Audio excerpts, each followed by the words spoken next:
forgetting what is behind and straining towards what is ahead, I press on.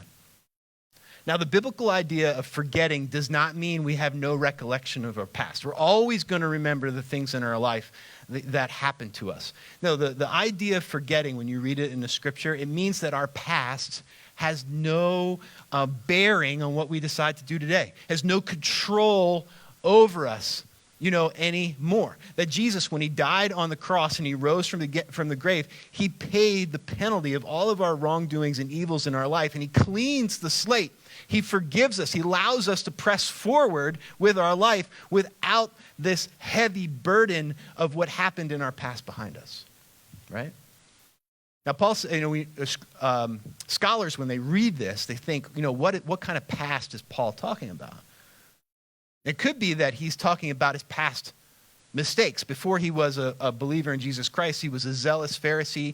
He led mobs of people to hunt down Christians, to throw them in jail, even murdered Christians. He thought of himself as the worst sinner who ever lived. And sometimes our past mistakes can be debilitating for us.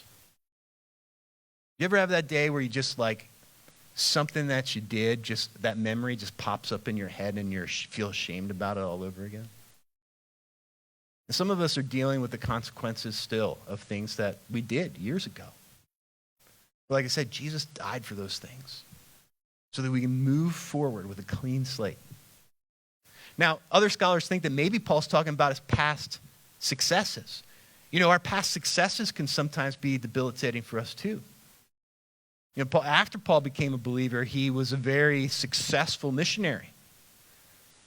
Sometimes when we're successful at business, we don't think we need to listen to other people. Or when we're successful in education, we don't think we need to be taught, anymore. We don't think we need something like church or God anymore. And Paul said, no matter what I've accomplished, I got to forget about those and keep pressing on. Whether good or bad, press on, press on, press on.